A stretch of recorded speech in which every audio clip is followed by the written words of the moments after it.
This is a Hyundai Excel. It has less than 100 horsepower, questionable styling, and yet somehow it's the backbone of Australian motorsport. In a country known for its racing heritage, this category has become the foundation. Affordable, accessible, and fiercely competitive, this is now Australia's racing gateway, and it stood the test of time by keeping things simple. This is the story of how a humble hatchback evolved from daily driver to weekend warrior.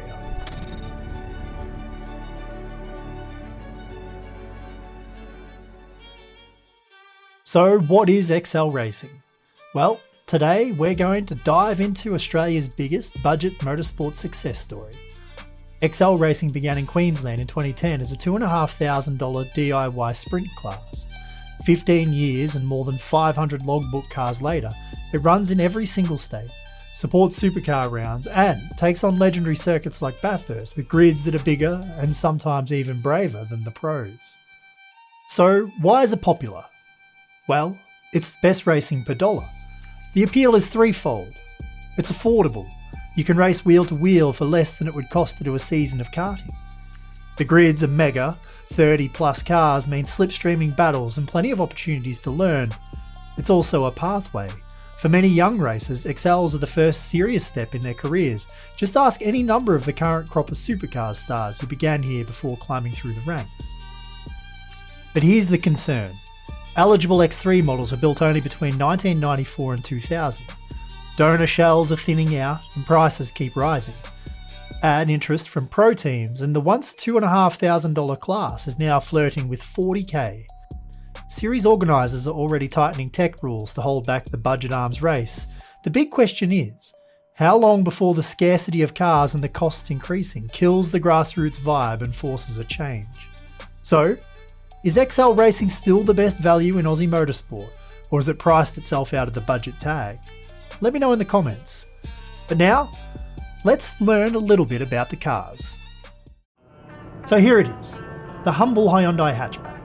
Although they're not particularly inspiring to look at, they actually make a great platform to go one-make racing with. They all share the same sealed 1.5 litre engine that puts out up to 100 horsepower. They have a minimum weight requirement of 1,000 kilograms and control suspension and 15-inch tyres. The compact nature of the car, combined with its aero-deficient design, makes for a great recipe for close and exciting racing. They're also cost efficient and the barrier to entry isn't as restricted by your wallet. Donor cars can be picked up for anywhere between $300 and $1,500. A DIY build with bolt-in cage and safety equipment could feasibly be done for between $6,000 and $10,000 all up. Mid-pack ready-to-race cars will exchange hands for between $15,000 to $25,000, while proven front-runners and purpose-built packages from reputable car builders can fetch between $30,000 and $40,000. That spread reflects pedigree more than parts. A professionally built engine alone can be pretty expensive, but proven lap records will also add zeros to the price tag. But the class is more than metal and tyres. It's time spent with mates, weekends on the tools, and the thrill of lining up on a real starting grid. Hyundai Excel Racing is a community and a passion for racers of every level. So let's do exactly that and line up on the grid here at Calder Park for a 10-lap race. Alright, here we go. Let's go, you guys, off the back of the bus. P30. 10 laps to get to the front here at Calder Park. A little bit of wheel spin off the line. It's all show and not much go. Oh, brake lights. Watch out for that. Whoa. The AI trying to figure out what they're doing.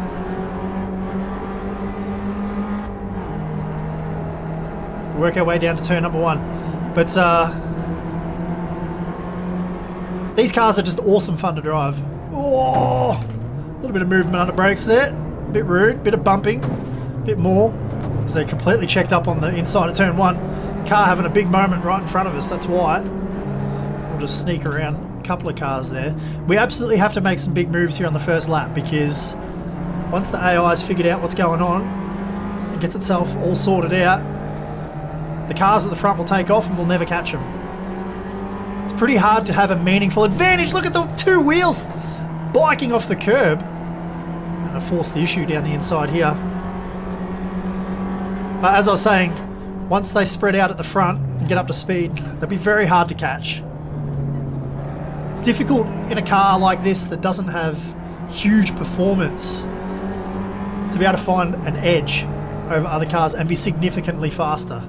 So we need to pass as many as we can here on the first lap while they're all side by side and still figuring out what they're doing. And look at that, we've made up a heap of spots. We're still nowhere near the front. So 1 lap in, 9 laps to go. We'll see how far up the field we can get.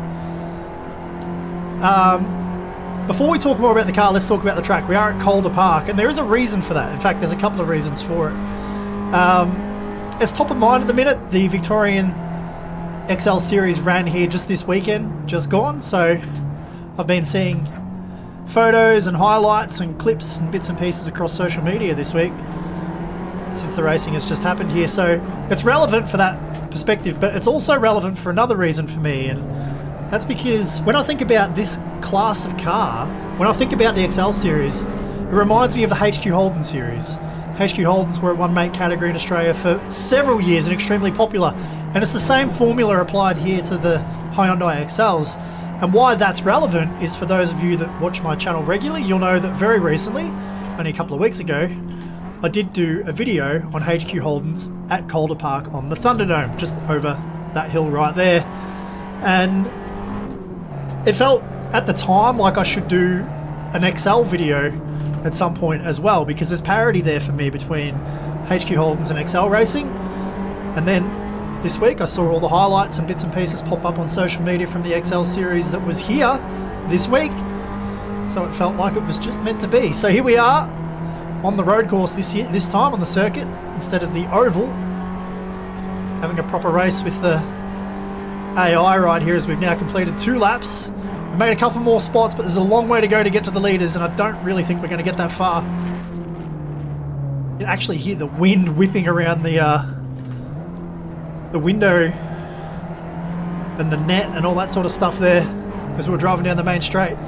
175 kilometers an hour down into turn 1 is really, really moving.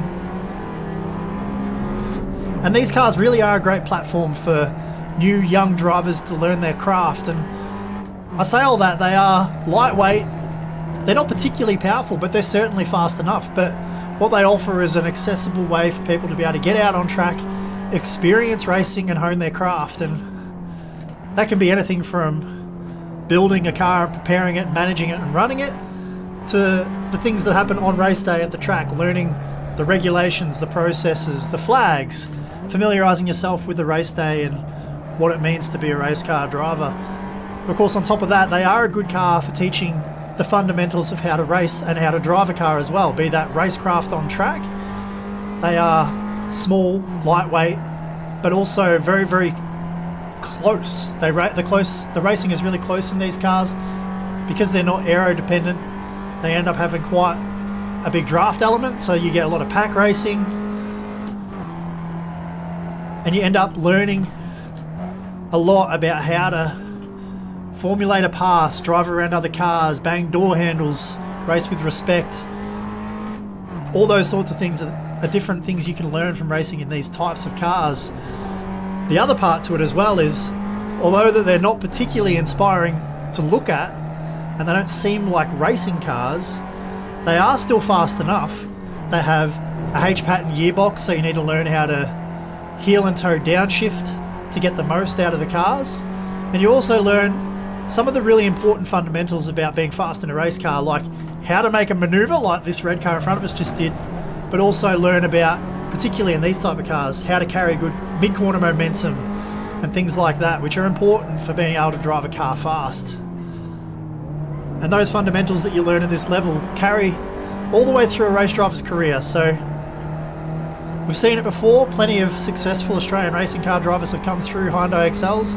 You only have to look at several of the current Supercars field and Supercars feeder series fields and see that success.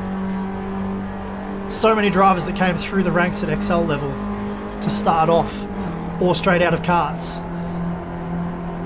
Big move down to turn 1. Again, I'm braking a little bit early. I definitely don't have the braking performance that those AI drivers have got.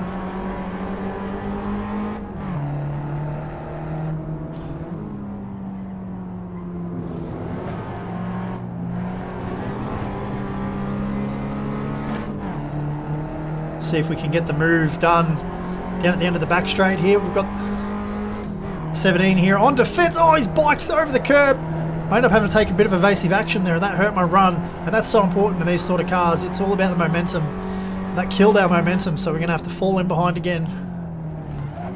Oh!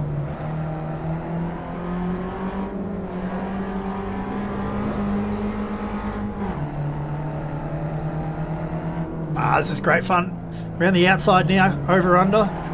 No, we'll try and hold the momentum around the outside. Get in the draft and go again and down to turn 1. We're probably just going to have to commit down here and go for it. It's pretty easy to get yourself in all sorts of trouble though. Get that little bit of momentum with the draft. Right onto his quarter panel. Bit of side drafting. Try and squeeze him over at the braking zone as much as we can. We've got to leave room. There's an overlap. We're still there. Couldn't really complete the pass, but we should be able to down here.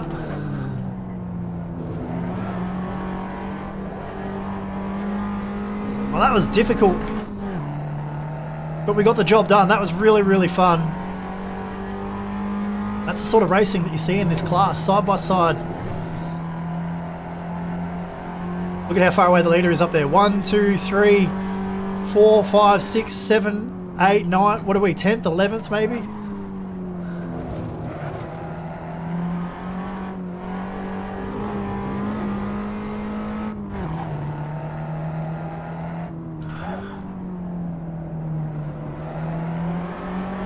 Sort of ranged up on the back of these guys fairly quickly here on this lap. So we've got good pace as we get to the end of lap number 7. 3 to go. To see if we can't make a couple more moves and get deeper up into the top 10. So I'm keen to get your thoughts below, guys. Firstly, if I got any of my information wrong in this video, I'm sure there's plenty of people out there watching who have got much more insight into this than I do, but on top of that, what do you guys think about the future of this class? I mean, the viability of... Oh, we're going to get down the inside there. You made a mistake. The viability of this class XLs, it can't live forever, or it can't continue to live forever in the current model because there's not an unlimited amount of these cars available. 200,000 of these X3 XLs were produced and manufactured, brought to Australia, so there's a lot of them. But the real question mark is around what happens next, because they can't last forever. The costs will continue to go up. And then you need to get to a position where you either look at finding ways to make them accessible and cheap still, whether that's through engineering parts and maintaining the class, providing components and bits and pieces for these cars at an affordable price, or you move on to a different platform and use a different car. But I don't know what you do. I don't know what the future looks like. I think AE86s were designed to be that entry-level platform, and although the racing in those cars is great and there's lots to learn for drivers in that level, it's still really expensive to get in at AE86 level. The new cars are not real cheap like these.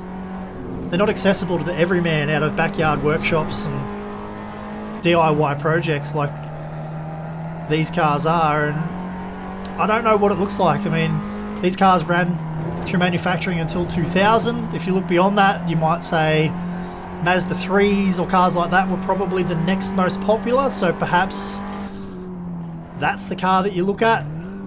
It's the next generation of small hatchback, cheap car.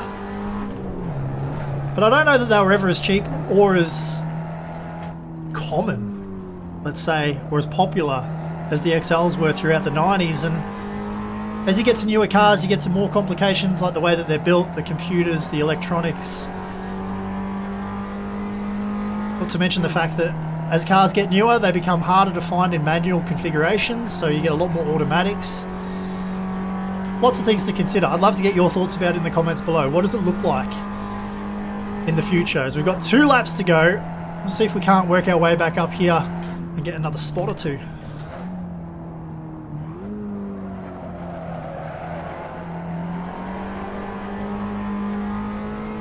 It's a good run through turn 1.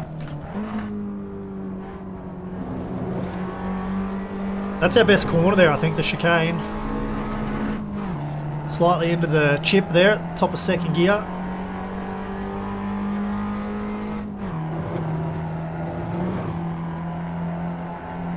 We've pulled out a big gap to the car behind, probably 3 or 4 seconds. You guys can't see my mirrors.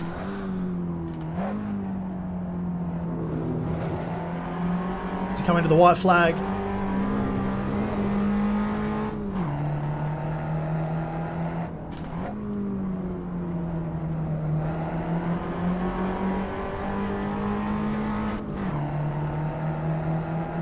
Leader is on the final lap. 1 lap to go.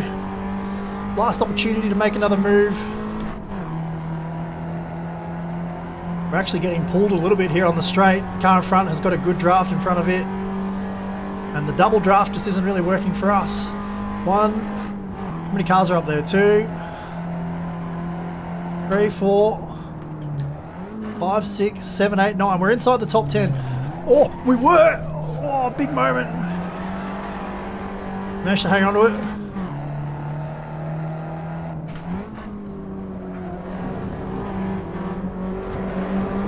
Oh, a little bit of contact that really hurt my momentum up off the turn.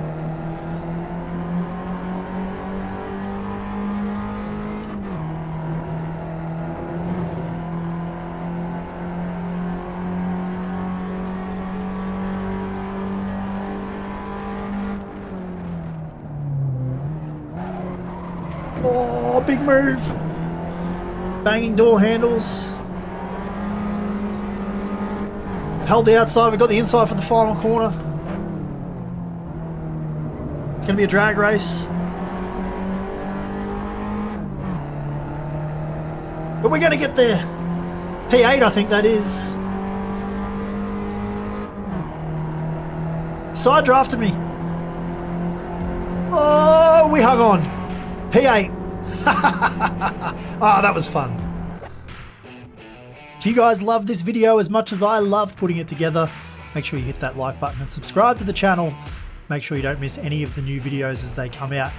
Let me know in the comments below what you'd like to see next, but that's it for this video, guys. Thanks for watching. Follow me on Twitter, Instagram and Facebook at Hobbo88, twitch.tv/Hobbo88 if you want to check out my live streams. That's it for this video. Thanks for watching. We'll see you guys in the next one.